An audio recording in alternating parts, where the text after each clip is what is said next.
The desire for control, potentially the most frustrating and destructive of all the desires that drive us, because we keep on expecting to be able to control things that are actually beyond our control, such as other people, or external events and circumstances, the weather, even the traffic. I mean, if you're a traffic engineer, you might be able to control it, but if you're caught in traffic, you can't control it. All we can control, of course, is our own response to what's going on.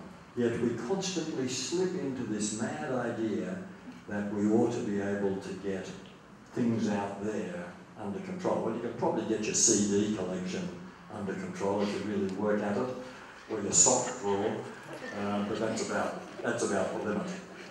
But the loss of control disturbs us. The feeling that we ought to be able to control more than we can disturbs us. And loss of control leads to all sorts of phobias: a fear of flying, fear of crowds, fear of sitting too far from an exit in a lecture theatre, or a fear of travelling in a lift. All of these things are about the fear of loss of control.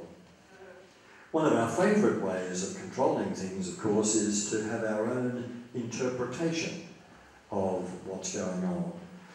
People with particular religious perspectives feel as though they kind of understand everything, and that gives them a sense of control over what's happening. Jungians might feel the same way. Yes, we can give you a Jungian explanation for this, and that creates a feeling of control. Virginia Woolf wrote a very amusing essay. It wasn't intended to be amusing. A very amusing essay once about her experience of seeing an early horror film, a film called The Cabinet of Dr. Caligari. I know nothing about this film. Anyway, Woolf was very, very taken by this film, wrote an essay about it, and what struck her most was that she said the filmmaker had found a way of creating a visual symbol of fear. And this little black shape appeared in the corner of the screen and swelled and shrank at various points during the film. She thought this was a brilliant way of representing fear in the film. Now, it was actually due to a malfunctioning projector. But Virginia Woolf needed to get this under control, needed to make sense of it. And that's how many of us try to take control.